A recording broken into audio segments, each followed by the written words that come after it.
guys!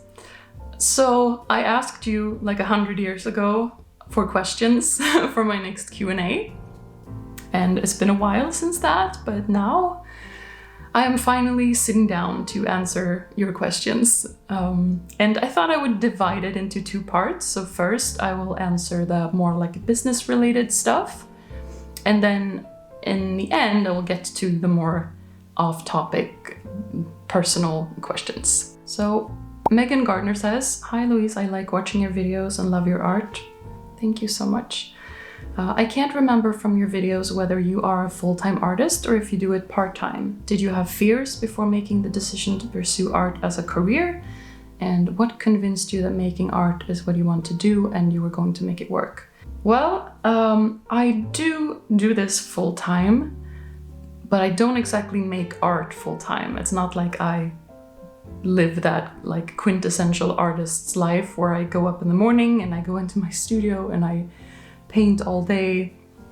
Not really, because I view my business more as a content creation business that's around art. So obviously I'm still painting. I paint at least several times per week. I have a painting session and I am working on a collection, and I do occasionally sell art like original paintings and prints and commissions and that kind of stuff. But I don't consider the art making part to be my full-time occupation. I consider my course creation and my YouTube channel to be my full-time, my full-time career, at least right now. So yes and no, I am doing this full-time, but I'm not actually painting full-time. I did have fears. I always have fears.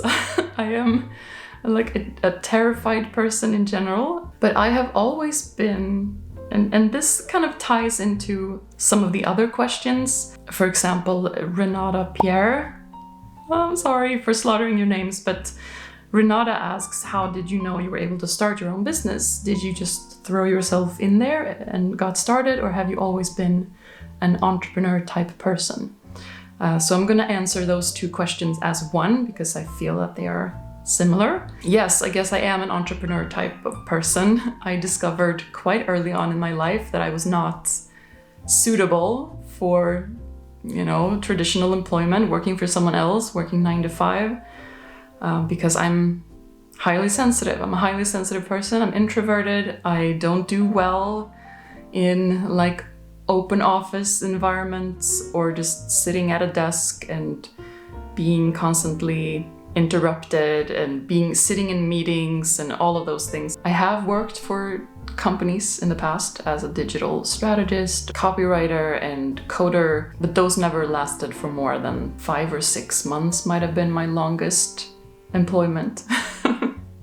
It never worked out that well for me, even though I loved the actual work. I just couldn't do the whole get up in the morning and commuting and sitting at a desk and working for someone else, getting a paycheck thing. I just couldn't do it. It always stifled my creativity and it drained me enormously. Being around people every day and having so little control over when I worked and where I worked and on what and how. So I really just did a lot better as a freelancer. And that's what I did for like the first 10, 12 years of my, adult life. Throughout my 20s and early 30s, I was a freelancer and I had my little creative projects on the side, like my blogs and different businesses that I was starting. I guess it's just the freedom part that makes me have to be an entrepreneur. I just can't function in any other way. And that has its downsides, of course. And we will get to that later on in some other questions as well, like how do you organize your day, how do you stay motivated, all of that, because it is difficult. But for me, it's a lot easier than if I would work for someone else. What convinced me that making art is what I want to do? Well, I tell this story in another one of my videos, and I think it's called How Art Healed Me from Burnout or something like that. I'll put the link in the description. But I've told that story in a few videos about how I got burnt out. And this was right around where COVID, where the pandemic hit. This was in April of 2020. I just sort of hit a wall in my business. And I hadn't been very motivated in my freelance business before that either. It has sort of like gone steadily downhill for quite a long while. I just wasn't feeling it. I didn't like it. I felt a little bit depressed about it and just mentally burnt out.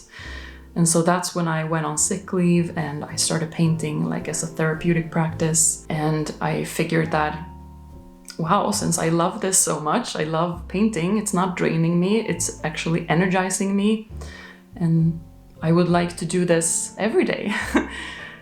So that's kind of where I started playing with the idea of what if I could just pivot, what if I could just turn my entire career around and just do this instead? But it was not an overnight thing. It took many months of just playing with the idea and just focusing on getting my stress levels down first and trying to figure out what kind of life I actually wanted to have before I felt confident about the decision that I want to actually start from scratch. Well, not from scratch. I wasn't starting from scratch because I had dabbled in art before. I have always been drawing and painting ever since I was a kid, but I'd never taken it seriously and I'd never consciously really tried to develop my skills and try to actually build a career as an artist. So it was a lot to figure out and it took me several months to figure that out. And once I applied for a course, like a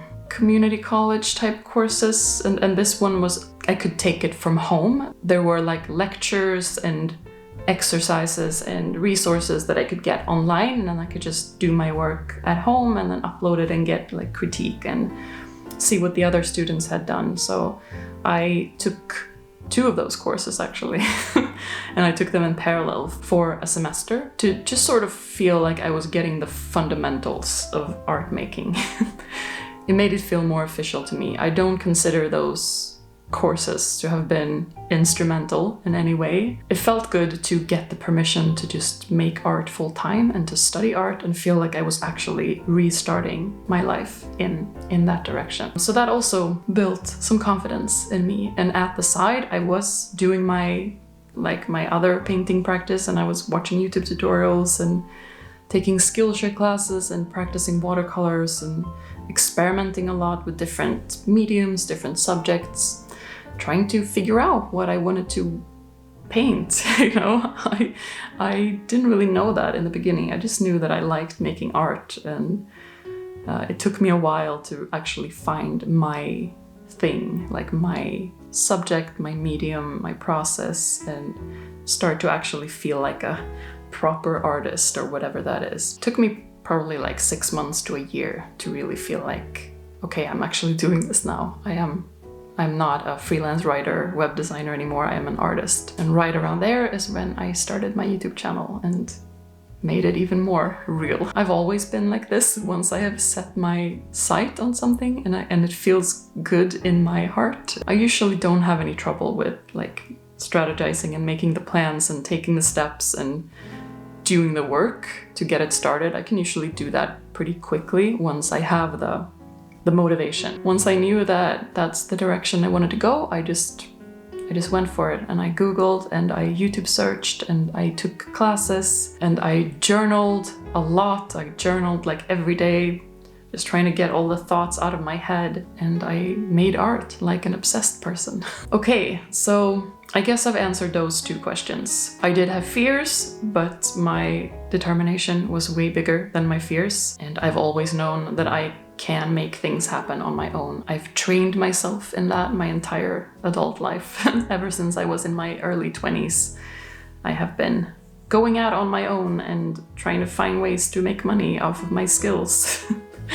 And it's just what I do. So it's a practice thing. If you've never done it before, if you've only worked for someone else and had a job, then it's gonna feel like this big, huge, scary thing. Of course, there are tools and resources. And I guess if you have the right mindset, everything else is gonna take care of itself. You're gonna figure it out. Everything is figure-outable. Okay, so moving on. Sign of horses. I don't know how to say that, I'm gonna put the name here on the screen. Did you make a plan? How much of it was outlined? Oh, I made plans. That's what I do. I make plans all day, every day. Sometimes it feels like I am an obsessive plan maker, and I made plans many times and I changed those plans, and I definitely outlined every little step that I was gonna take in this new business, because that's the way I do things. I'm a Capricorn. Bakasumi asks, how is it to be a self-employed artist in Sweden? How do you run your business? I heard that there is a special tax regulation for artists. I mean, I have very little to compare that to. I've never been an artist in any other country, but I guess it's good. It's working out for me so far, at least. How do I run my business? It's quite kind of a broad question. I'm not sure how to answer that. I guess I run it the way most people run it. By, staying organized and making plans and making like routines for myself. I absolutely live and swear by my to-do list app, which is the Things app for Mac and iOS. I've used it for many, many years, and I wouldn't be able to function without it. That's where I put every project I'm working at, every little task, everything from taking a shower and doing the dishes to outlining a YouTube video or planning a course and shooting all of the different shots for my videos, doing my bookkeeping, paying my bills. I have everything in there, and that's how I stay sane and productive. I have like a business model, and like I said in that first question, my business model is primarily making videos, making courses. That's where I get the majority of my income right now, is from Skillshare, and now also from YouTube. So most of my weeks are very centered around content production, making videos, and that took me a lot of time in the beginning to make a routine that I could stick to every week, and like in what order I would do things. I talk about this in one of my recent videos about how I make my YouTube videos, and you can check that out. I'm gonna put all of the links in the description as usual. And I do my bookkeeping once a month, and I pay my bills, and yeah. That's how I run my business. Special tax regulation? I'm the wrong person to ask that. I am like terrified of taxes and everything that has to do with doing taxes. But I think I know what you're referring to. I think there is some tax law. You can basically sell original art tax-free up to a certain limit. I think that might be what you're referring to, but don't take my word for it, really. Do your own research. Irina asks, I hear it's hard to organize yourself when you work from home, so how do you keep up? It can be hard. I think it's very difficult if you're not used to it, if you're used to going to work, working for someone else, and having other people tell you what you need to do, then it's going to be a huge shift. And I think a lot of people experienced that during the pandemic, when they suddenly had to work from home and probably had to deal with a lot of distractions and be much more self-motivating and doing more of your own planning, getting things done. I mean, it's a whole art form. As I touched upon earlier, my Things app, my to-do app, is it's my second brain. I know a lot of people use Notion for that now. I think that's the key. You need some type of second brain. And now that my process is so streamlined, I mean, it's something that I have developed for over 10 years now, my personal like productivity system. It really doesn't feel very hard for me at all. It's just the way I do things, I have had periods mostly earlier in my life, like in my 20s, as a freelancer. I struggled quite a bit with procrastination sometimes, and I think most of those problems have solved themselves as I have become more clear on what it is that I actually want to do and what I'm passionate about. Because if you're doing something that you're not really passionate about, you're gonna want to procrastinate. It's just my experience, and now I feel like what I'm doing is just so exciting to me. I love every minute of it. I love every little task of the things that I do each week. And I look forward to it, and I don't have to like motivate myself to do it.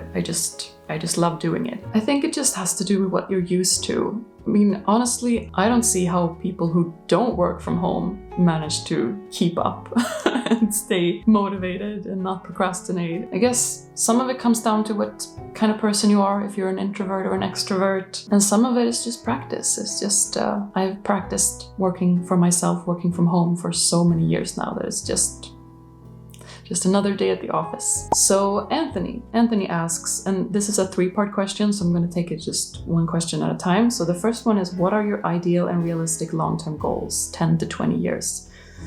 Whoa, those are many years.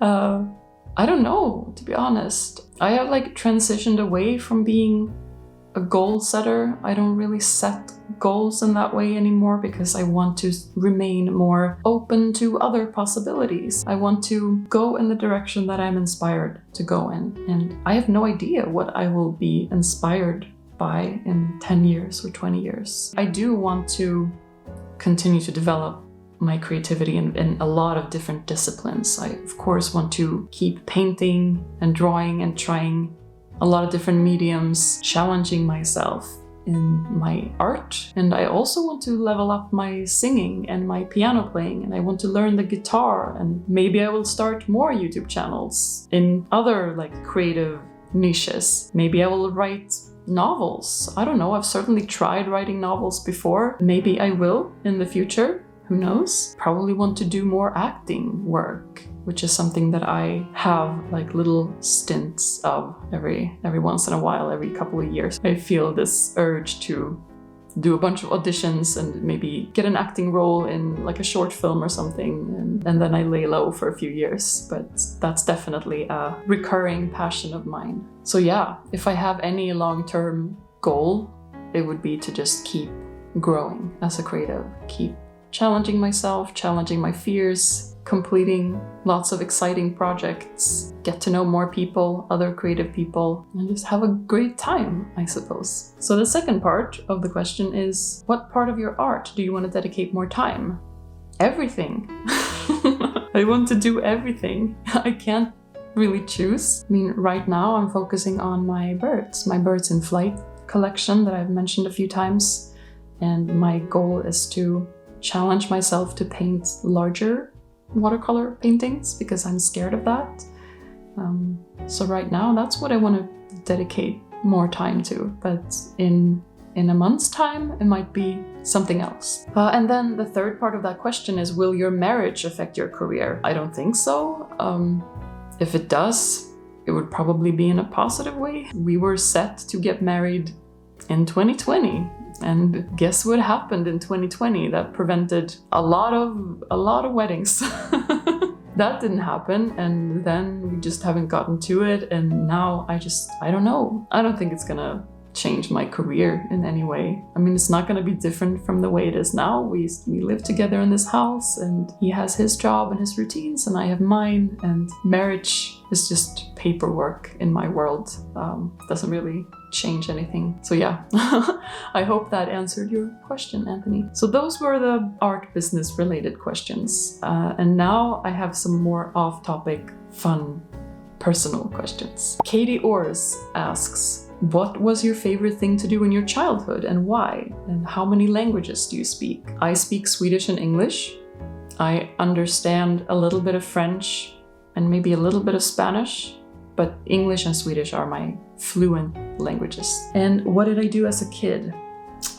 Pretend singing with a jump rope to Roxette when I was really little. And then I got my first little synthesizer and I started playing a lot of piano, a lot of other instruments as well. Went to music schools and choir practice, and music was a big part of my upbringing. So I did a lot of that, a lot of crafting, drawing, painting, sculpting, exploring in the woods, and a lot of climbing trees. I climbed a lot of trees growing up. I was just very good at playing by myself. That's mostly what I preferred doing, either in my room or in a corner by myself or out in nature. I'm very grateful to have grown up before the internet and social media and computers. So I guess that answers the question. A Google user asks, what is your affinity with crows? Thank you for asking about crows. I don't really remember when my obsession with crows started. I've always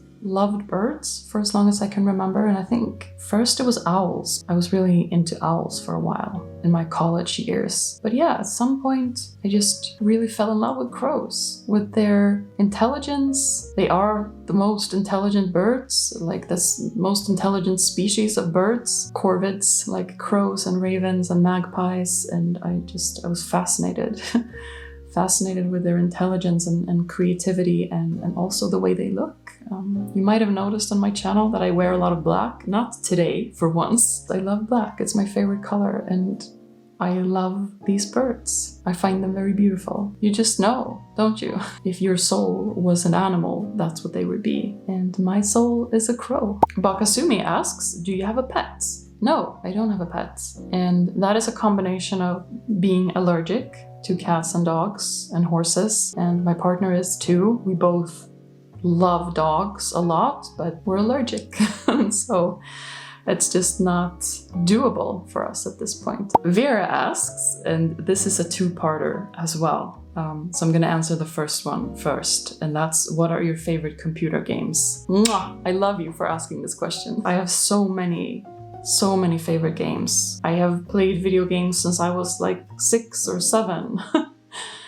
Ever since I got my first Nintendo, and all throughout my teenage years, and especially throughout my 20s, and not as much today, but certainly try to fit that into my schedule, my leisure time as well. And my taste in games has been really broad. I have tried almost every genre imaginable, and pretty much the only games that I really don't enjoy are like sports games, even though I have played a few of those. I guess I could mention like a few of my all-time favorites, like the games that have shaped me as a person, that I have spent the most time with, and just my all-time favorites. And the first one is an old school point-and-click game called Grim Fandango. Psychonauts, all the Mario games, the Zelda games, the Pokemon games like Pokemon Gold and Silver. I was obsessed. And I still love the whole Pokemon franchise. The Elder Scrolls games like Oblivion, Skyrim. I played Counter-Strike for a while. I played World of Warcraft for a while in my college years. Baldur's Gate 2, Diablo 2, and also Diablo 3, StarCraft 2. That's one of the games that I've really been obsessed with. The Mass Effect games, the Portal games. I couldn't possibly fit them all into one video, but those are like the main ones that come to mind that are really close to my heart. And some recent games that I really enjoyed is Deep Rock Galactic, which is a multiplayer game, and I played it in one of my vlogs actually. Hitman 2, Hitman 3, Zelda Breath of the Wild. It's definitely in the top 5 best games I've ever played, and I almost can't talk about it without like tearing up and getting chills. But yeah, Breath of the Wild. And then also a game called Disco Elysium, which was really awesome. But yeah, that's like a brief list. Thank you for that question. And then, what are the things you don't really like? It might be chores, foods, colors, life, whatever. I mean, apart from the obvious ones like war and intolerance. I don't like gardening. I tried liking gardening for 2 years after we moved to this house, but then I just had to get real with myself. I hate gardening. I hate struggling with dirt and insects and getting bitten by mosquitoes and flies and trying to make things grow when they don't want to grow. Gardening is not my thing. I also don't like housework. I don't like doing dishes or cleaning, and I don't like small talk. I don't like going clothes shopping and like trying on clothes in those little tight booths. I don't like crowds. I don't like huge public spaces with a lot of noise and bright lights. I don't like having my lunch outside in the sun. I don't enjoy like too much heat, too much sunlight. And I don't like those little like tags that are in new clothes that you have to cut away, and then you end up like cutting a hole in your clothes. Yeah, those are a few of my unfavorite things. And those were the questions this time. Thank you so much for asking questions, and I will I will ask you again sometime soon. If you want more inspiration and support from me, I suggest you join my email list. You'll get a letter from me each Friday with some updates and tips and links and resources and exercises to make your life as a creative easier and less lonely. And there's a link in the description if you want to sign up for that. Thank you for being here and for watching, for listening, and for asking questions. I hope you had a good time, and I'll see you in another video soon.